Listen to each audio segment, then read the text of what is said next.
buenas noches. Bienvenidos a una emisión más de Decisión Libre 2023, el programa de entrevistas sobre elecciones de Guatevisión y Prensa Libre. Como siempre es un gusto acompañarle y estaremos con ustedes durante todo el proceso electoral. Hoy me acompaña Antonio Barrios, él es jefe de redacción de Prensa Libre y Guatevisión. ¿Qué tal, Antonio? Buenas noches. Hola, Alejandra, buenas noches. Hola a todos los que nos dan el favor de su audiencia. Esta noche pues va a ser interesante. En la previa, Alejandra, hablábamos antes de empezar el programa de un fin de semana, diría yo especial, o que va a marcar clave es la palabra correcta, porque marca el fin de la primera etapa del proceso electoral.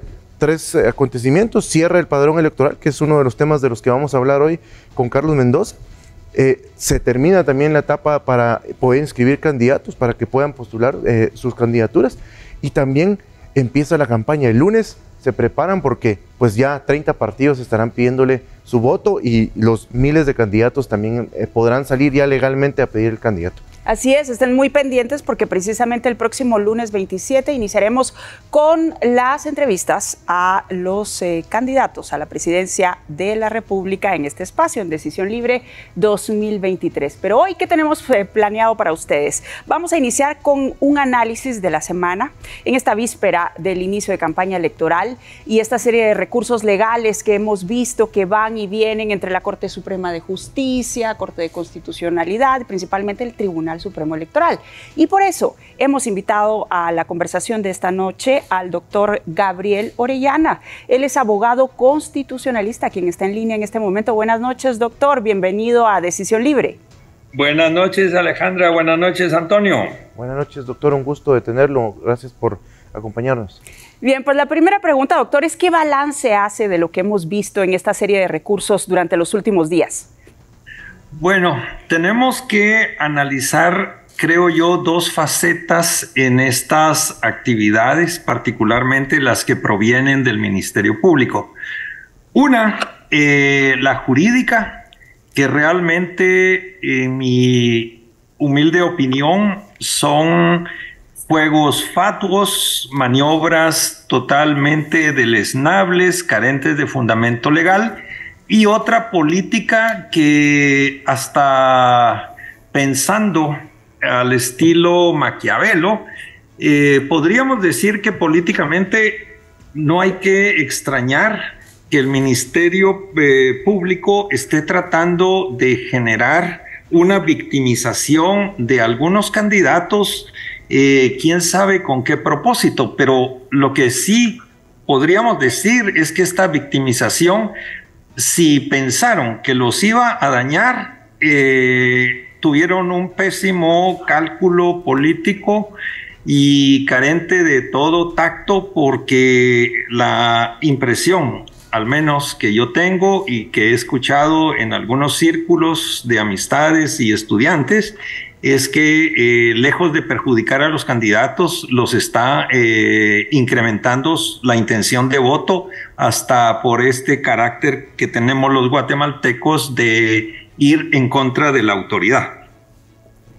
Doctor, muchos analistas y también algunas personas que suelen expresarse en redes sociales, población en general, empiezan a hablar de una selección previa de candidatos a través de estos no solo de las decisiones del Tribunal Supremo Electoral, sino también con las acciones que hemos visto del Ministerio Público en los últimos días. ¿Usted cree que sí existe o que tiene algún asidero ese análisis de que existe una selección previa de eliminación de candidatos? Mire, yo pienso que por lo menos es razonable afirmar la hipótesis de que sí, de que hay un cierto sesgo y una cierta línea política de eliminar a algunos candidatos que ya empiezan a despuntar o a ser un peligro dentro de las encuestas de intención de voto. Ahora, el problema estriba en que la estrategia que se ha buscado, creo yo, que es carente de todo fundamento jurídico, punto 1, y punto 2, un pésimo planteamiento dentro del calendario y de los tiempos políticos para lograr los fines aviesos que en su momento pensaron que les iba a funcionar. Ahora bien, doctor, voy a poner sobre la mesa nuevamente un concepto que se ha utilizado en los últimos meses por diferentes analistas, y es la judicialización de la política. Ahora, en la víspera del inicio de la campaña electoral, ¿seguimos viendo eso o podemos hablar ya de una judicialización del proceso electoral 2023? Mire, aquí hay un punto muy importante. El lawfare o la politización de la justicia definitivamente es un hecho que está cobrando vigencia, me atrevería a decir, en toda la América Latina. Ahora, el otro punto que tenemos que ver es que si se politiza la justicia, el fenómeno inverso también existe. O sea, son dos caras de la misma moneda, que es si tenemos la politización de la justicia, también tenemos la judicialización de la política. Este fenómeno, lamentablemente, repito, no es nuevo en América Latina, ha sido muy empleado en el cono sur de nuestro continente. Y lamentablemente el otro problema que yo veo es que va a ser sumamente difícil erradicarlo, ya no en este proceso electoral, sino que de aquí en adelante va a significar un lastre lamentablemente muy pesado para nuestro incipiente sistema democrático. O sea, quienes los están utilizando lamentablemente no midieron las consecuencias, y creo que va a ser funesto y sumamente difícil para nuestro país poderlo sobrevivir o poderlo superar en posiblemente varias décadas. ¿Y eso cómo impacta en la democracia de un país que se encuentra en proceso electoral, doctor? Pues mire, lamentablemente aquí estamos viendo algo que ya en la historia ha sido prolija en proporcionarnos ejemplos, y dos que tengo muy presentes porque ha sido mi desvelo de estudio en las últimas semanas, es los ejemplos que tenemos en la Alemania nazi cuando cayó la República de Weimar, y el caso de Italia con los fascistas de Mussolini, que en su momento también tuvieron tácticas muy similares a las que estamos comenzando a ver, pero que en la parte jurídica comienzan precisamente por lo que ustedes dos acertadamente señalan, que es una enorme politización del sistema de justicia. Y recordemos que cuando hablamos de la politización del sistema de justicia, ya no implicamos única y exclusivamente a los jueces y magistrados, sino que también estamos hablando del Ministerio Público, que esto lamentablemente es todavía peor porque supuestamente es una institución autónoma que debe velar por la recta aplicación de la ley. Doctor. Y entonces, como dijo Couture, cuando el sistema judicial fallece, ya no existe la Constitución. Esta sencillamente se aletarga y pronto desaparece del papel que debe jugar en favor de todos nosotros los ciudadanos. Doctor, y en la misma línea del análisis que usted hace, ¿cree, y tomando en cuenta el contexto de todo el país de los últimos meses o probablemente un par de años, cree que existe una condición para que un sistema de pesos y contrapesos ejerza un verdadero control de la administración del proceso electoral, en la misma línea de pensamiento de la politización de las decisiones judiciales? Antonio, lamentablemente yo con mucho dolor le debo decir que no lo creo, porque lamentablemente el Tribunal Supremo Electoral, aun cuando tenga muy buenas intenciones, pongámoslo a beneficio de inventario, el problema que él mismo se ha generado es precisamente su falta de credibilidad, precisamente porque se debe a esos cambios tan súbitos de criterios y no solo esos cambios tan súbitos de criterio, sino que lamentablemente la inconsistencia en aplicar criterios de una manera igualitaria. Nosotros estamos viendo que hay candidatos que tienen serias tachas, que han sido inscritos y se les va a permitir correr dentro de este evento electoral, en tanto que otros que tienen exactamente las mismas tachas han sido vedados de participar. Entonces, acá ya de por sí se está lanzando un mensaje de sesgo, un mensaje de privilegio a favor de algunos candidatos y, por supuesto, lesionando enormemente la credibilidad íntegra del proceso. Ahora, ¿cómo ve usted, por ejemplo, las declaraciones de un aspirante a un cargo público como ese Manuel Valdizón, que ha sido cuestionado por la justicia y que cuestiona la revocatoria de su inscripción? Por otro lado, el actuar del Ministerio Público, que usted ya hacía algunas observaciones. ¿Usted cree que en el caso último se está extralimitando de sus funciones? Mire, primero que todo, yo al candidato Valdizón, por mucho que lo respete, no creo absolutamente en su criterio y opinión jurídica. Lo digo con todo respeto, él se califica de jurista, pero si lo es, yo diría que él es un jurista que utiliza el derecho a su conveniencia y con criterios decimonónicos que lamentablemente no aplican a la realidad actual ni a los criterios de nuestra Constitución.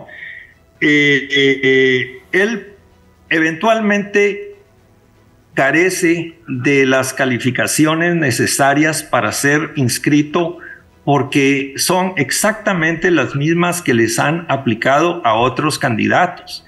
Y comienza por cuestionar una calificación que le da un Estado extranjero en criterios eminentemente formalistas.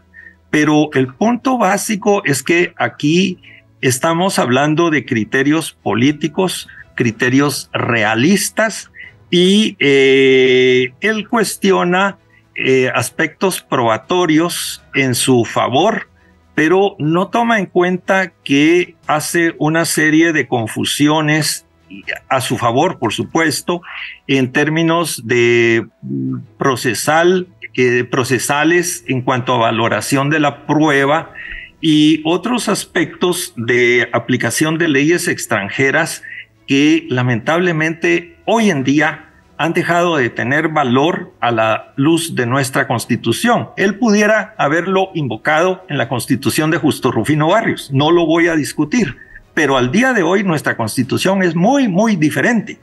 Entonces,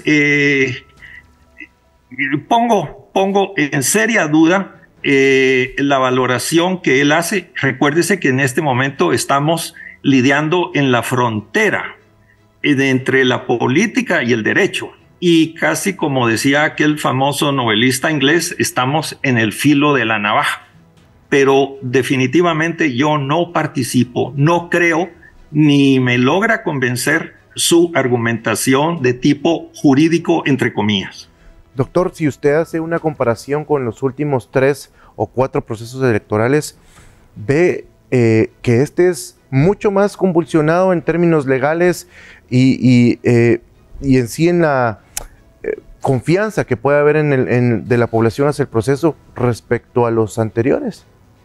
Sí, es una muy buena pregunta, porque hemos retrocedido.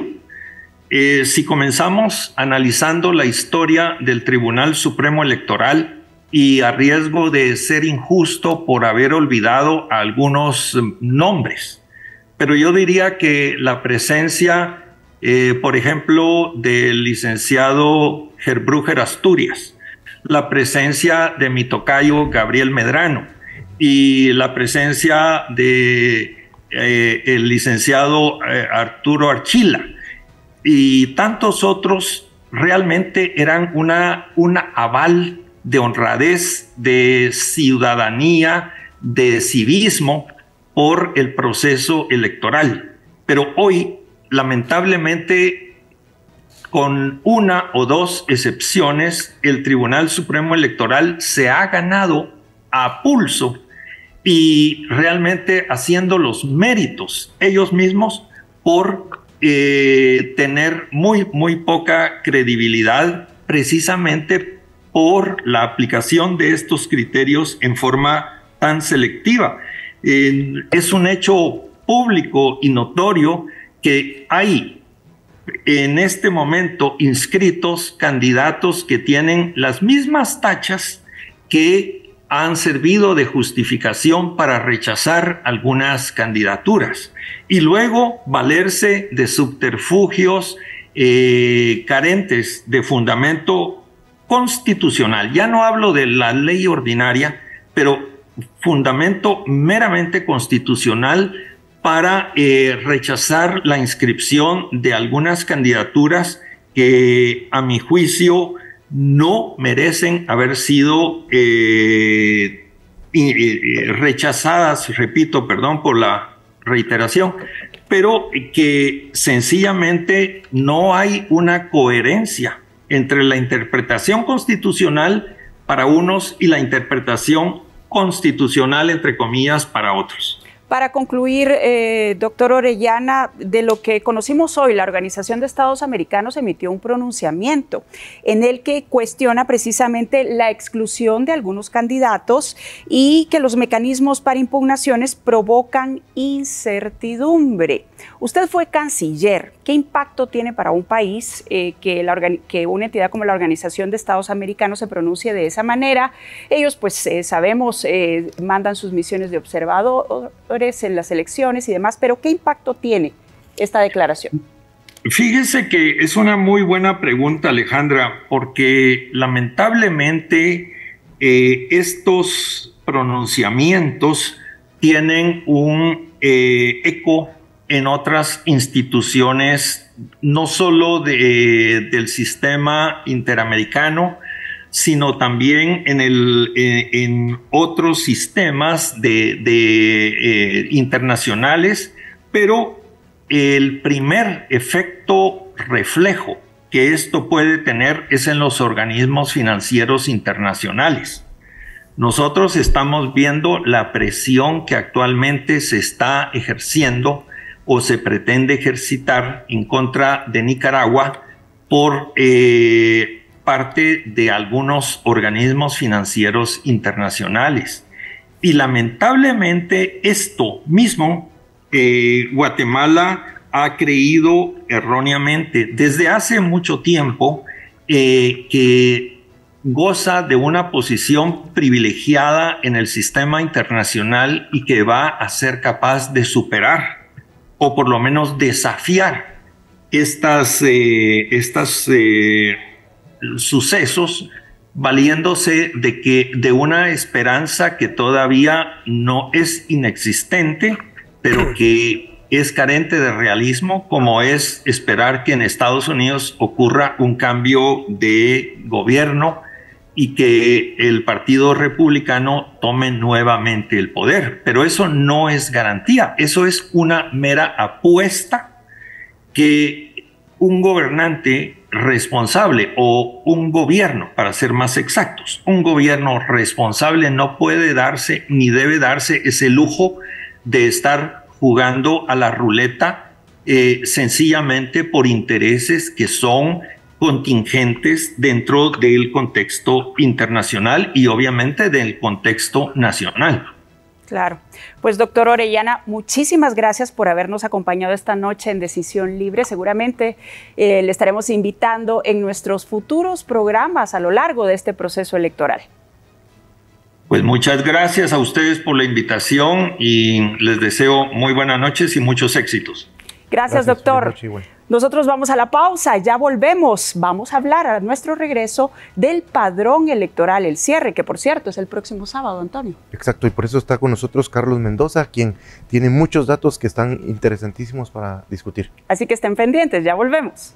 Gracias por continuar con nosotros. Esto es Decisión Libre 2023 y en este bloque vamos a hablar del cierre del padrón electoral. Pero antes les recuerdo, me acompaña Antonio Barrios, jefe de redacción de Prensa Libre y Guatevisión. Antonio. Así es, Alejandra, gracias por continuar con nosotros y desde ya le damos la bienvenida a Carlos Mendoza, que está con nosotros para hablar sobre este tema tan importante que es el padrón electoral. Y Carlos, hablábamos antes precisamente sobre algunos números que se acaban de actualizar. Tal vez nos puede empezar a contar cómo empiezan a ustedes la visualización de este padrón que cierra ya en 2 días. Sí, muchas gracias por la invitación. Efectivamente, en la organización Diálogos empezamos a dar una alerta temprana sobre el problema de los no empadronados en noviembre de 2021, porque empezamos a notar que el padrón, en lugar de estar aumentando como es lo esperado, porque la población de forma natural aumenta todos los años, en más de 300,000 jóvenes que cumplen 18, el padrón empezaba a caerse y específicamente en ese grupo de los más jóvenes. Y recordarán que, como bien lo dijo Prensa Libre en una nota del año pasado, el anterior presidente del Tribunal Supremo Electoral había fijado una meta de 9.8 millones de personas a ser empadronadas. Ya esa meta en sí misma era problemática. ¿Por qué? Porque las proyecciones de población del INE estaban anunciando que por lo menos 11 millones de personas iban a ser personas adultas guatemaltecas con derecho a poder votar. Pero si no tienen el requisito del empadronamiento, no pueden votar. Eso quiere decir que ya la meta del Tribunal Supremo Electoral estaba dando por bueno, digamos, que 2 millones de personas iban a estar fuera del padrón. Y eso no es aceptable porque en 2011 habíamos tenido 92% de inscripción respecto a la población en edad de votar. Y ahora básicamente en los últimos 3 eventos electorales se ha ido cayendo esa relación entre inscritos y adultos. Y ahora posiblemente vamos a cerrar el día sábado entre 80 y 78% de empadronados. Entonces, en lugar de seguir avanzando, estamos cayendo. ¿Y cuáles son las causas de esa caída, Carlos? Bueno, hay varias causas. El Tribunal Supremo Electoral dice que el contexto de la pandemia dificultó el empadronamiento, pues sobre todo en el año 2020. Sin embargo, los distintos tribunales electorales generalmente dejan para el último año el empadronamiento. Ellos afirman que empezaron a empadronar en 2021, pero fue un ritmo muy lento. Incluso en este año se ha notado que no ha sido suficiente. Ha sido un esfuerzo tardío e insuficiente para poder empadronar del lado del tribunal. También ellos responsabilizan a los jóvenes. Tienden a tener una actitud adultocéntrica y decir que son los jóvenes los que no tienen interés, los que son apáticos respecto a la política, y de alguna forma eso puede ser cierto, pero no hay suficientes estudios y esperamos que con las encuestas de opinión que haga Prensa Libre, por ejemplo, se pueda profundizar en realmente cuál es la actitud de los jóvenes hacia la política y hacia el proceso electoral. Pero en un sondeo que estamos haciendo esta semana con estudiantes universitarios, los que no están empadronados dicen básicamente que es por 2 razones. Una, por falta de tiempo, y la otra, por falta de información, porque no saben cómo y dónde hacerlo. Y esa responsabilidad recae en el Estado, en el Tribunal Supremo Electoral, porque algo que notamos en nuestro monitoreo diario que venimos haciendo desde hace 9 meses, es que, por ejemplo, muchos días festivos el Tribunal Supremo Electoral no ha trabajado. En lugar de dar recursos adicionales para aprovechar esos días festivos cuando las personas tienen más tiempo para hacer el procedimiento del empadronamiento. Entonces, ha habido un aceleramiento en los últimos días en cuanto a inscripciones, pero es insuficiente. Luego el otro tema es que la gente no está informada. Hay jóvenes universitarios que pensaban equivocadamente que al obtener su DPI estaban automáticamente empadronados. Ese sería el ideal al que aspiramos. Sin embargo, el trámite hay que hacerlo y el tribunal ha puesto a disposición 3 modalidades.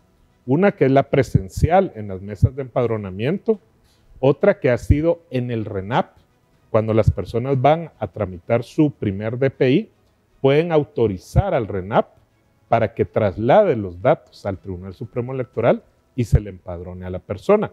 Pero la forma en que ellos han hecho esa pregunta generalmente causa sospecha. Y la gente dice, ¿para qué voy a autorizar que trasladen mis datos? No entienden necesariamente qué es la palabra empadronamiento, qué implica, y piensan muchas veces que es que los van a afiliar a algún partido sin su consentimiento. Ese es tema de desinformación. Y la tercera modalidad, que es la del portal web en línea, lo que hemos visto es que el Tribunal Supremo Electoral prácticamente no lo publicitó durante muchos meses, a pesar de que era una herramienta pensada en los guatemaltecos residentes en el extranjero.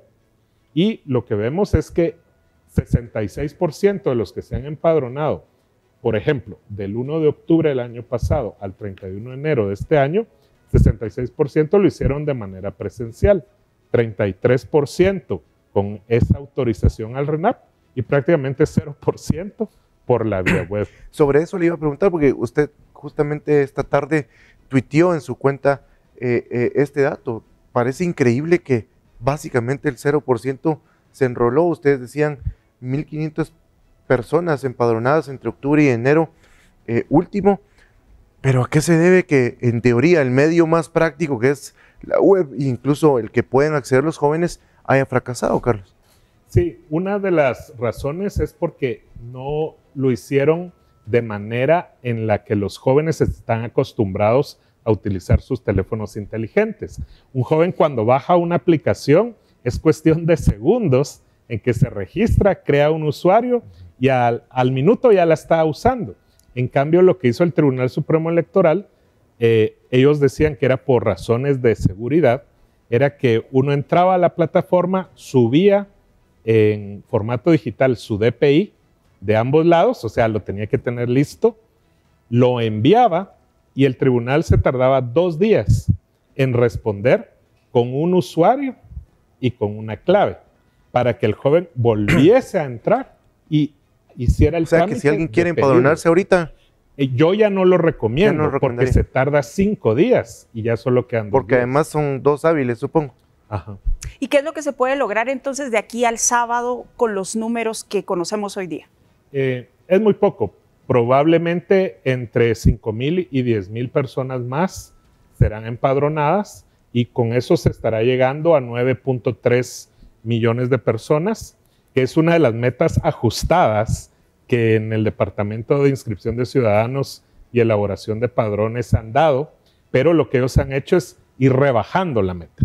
De 9.8 la bajaron a 9.5 y finalmente a 9.3, que es el número que vamos a tener el día sábado. Pero el problema más grave es que alrededor de 1 de cada 5 personas que, según la Constitución, deberían tener derecho al voto, porque son guatemaltecas mayores de 18, no van a poder votar. Y, sobre todo, eso se concentra en la población de 18 a 25 años, donde prácticamente la mitad de esa población no va a poder votar. Bien, pues tenemos que hacer una pausa en este momento, pero al regresar vamos a seguir conversando acerca del cierre del padrón electoral, voto en el extranjero, por ejemplo, y hacer un bosquejo de ese mapa del padrón, cómo está conformado, mujeres, hombres, jóvenes, que ya lo mencionaba Carlos Mendoza, quien es el analista que nos acompaña esta noche acá, que por cierto, él es economista y politólogo, coordinador académico de Diálogo. Ya volvemos, esté pendiente. Decisión Libre 2023 es el hashtag. Gracias por continuar con nosotros. Esto es Decisión Libre 2023 y en este momento estamos hablando del cierre del padrón electoral. Nos acompaña en estudio Carlos Mendoza, él es economista y politólogo. Él es coordinador académico de diálogos, ha publicado en diferentes medios de comunicación y profesor universitario. Tenemos una pregunta sobre la mesa, Antonio. Así es, y retomo un dato que Carlos nos estaba dando y él, vuelvo al Twitter, por cierto, invito a que nos escriban a través del hashtag Decisión Libre 2023, ahí pueden interactuar con nosotros y hacernos preguntas, pero Carlos precisamente en su cuenta de Twitter esta tarde nos tira un dato que a mí honestamente me asusta. Dice que el 50%, nos decía previamente, de la población entre 18 y 25 años estará fuera del padrón. Eso significa que más o menos 1.4 millones de jóvenes no van a poder votar. Es grave eso, Carlos, en el análisis del futuro de este país y de la democracia de este país. Sí, definitivamente, porque son los jóvenes los que van a ser más afectados por las decisiones que tomemos nosotros este año por medio de las urnas, ¿verdad? En muchos países se ha dado este fenómeno. El más notorio recientemente fue el Brexit en Inglaterra, donde deciden salirse de la Unión Europea, y el fenómeno es de que fueron las personas de mayor edad las que asistieron a votar y tomaron esta decisión, y realmente a quien va a afectar eso es a los más jóvenes que por diversas razones no fueron a votar a ese evento y que ellos estaban a favor de permanecer en la Unión Europea. Entonces, un fenómeno similar puede ocurrir acá, que decidamos elegir a determinado partido, a determinada figura política, y eso va a tener efectos en el largo plazo para la población, y a quien más va a afectar es a los jóvenes, porque los que ya tenemos cierta edad vamos saliendo de la vida política del país. Y además esto tiene un efecto importante en lo que se llama integridad electoral. O sea, tiene que haber una serie de supuestos para que las personas realmente crean en la democracia. La democracia tiene un elemento legitimador de la autoridad. Y si menos personas asisten a votar, eso le quita legitimidad a las personas que son electas, y gran parte de la credibilidad del proceso es de que todas aquellas personas que tienen el derecho a votar lo puedan hacer. En el caso guatemalteco es un tema de procedimiento y de burocracia y de falta, diría yo, de capacidad para maniobrar entre lo que es el registro de las personas, que es el RENAP, y el registro de ciudadanos, que está a cargo del Tribunal Supremo Electoral. ¿Eso podría ser considerado como una deficiencia en este proceso electoral? Sí, es una deficiencia en la cual el tribunal insiste que se requiere una reforma constitucional, porque en la Constitución está el requisito del empadronamiento, pero está puesto como un requisito administrativo, porque cuando se hizo la Constitución, recordemos que teníamos las famosas cédulas de vecindad, que era un documento sin medidas de seguridad y que los alcaldes tenían el control de los registros civiles. Y entonces era muy fácil falsificar las cédulas de vecindad, y entonces los legisladores, los constitucionalistas, pusieron también el requisito de que hubiese un procedimiento adicional donde se resguardara el registro de ciudadanos. En la actualidad existe el RENAP, existe el DPI, existen medidas de seguridad que permitirían prácticamente convertir toda la base de datos, haciendo las salvedades de los extranjeros, los que perdieron su derecho porque están cumpliendo condena, etcétera, y eso se podría volver el registro de los ciudadanos, sin necesidad de que la gente vaya a empadronarse. Y aquí el debate es de fondo, porque el tribunal piensa que ellos no pueden obligar a las personas a empadronarse. No entienden que es el Estado el que tiene la obligación de garantizar el derecho, y una vez se garantiza el derecho, el día de las elecciones la gente puede decidir ir o no a las urnas. Y además se le puede dar la opción de que si no cree en el sistema, la gente pida salirse del padrón, pero facilitar el ingreso al padrón. En los análisis que han hecho en diálogos, Carlos, ¿cómo empiezan a analizar, valga la redundancia, la composición del padrón, y me refiero básicamente a si es representativo respecto a la población, y me refiero ya a la representación femenina, la de los jóvenes, pues ya no las dijo, ¿verdad? Pueden ser la mayoría y va a ser probablemente un grupo que no esté del todo representado o con el porcentaje que se necesita. Pero ¿cómo han empezado a ver esa composición? Sí, algo positivo que puedo decir del Tribunal Supremo Electoral es que eventualmente empezaron a compartir los datos de forma diaria sobre cómo iba creciendo el padrón. Entonces, lo que hicimos en Diálogos es desde el día 21 de junio, hace justamente 9 meses, empezamos a descargar los datos de forma diaria. Entonces, nosotros sabemos cómo ha sido la tendencia para cada una de esas desagregaciones posibles, que es edad, sexo y nivel educativo, que el tribunal solo determina si la persona sabe leer y escribir o no. Entonces, esas son las 3 variables, y luego la geográfica, ¿verdad? Que es municipal y departamental. Entonces, en el tema de los jóvenes, como bien menciona Antonio, están subrepresentados los jóvenes desde los 18 hasta los 30. Están subrepresentados. En el caso de las mujeres es interesante, porque ahí más bien las mujeres están sobrerepresentadas. ¿En qué sentido? De que del 100% de las mujeres tenemos ya 79% de mujeres empadronadas, mientras que son los hombres los que están en alrededor de 74% de empadronados. La relación hombres-mujeres respecto al 2019 se mantiene similar, porque mujeres creció 14% el padrón y hombres creció 13% el padrón.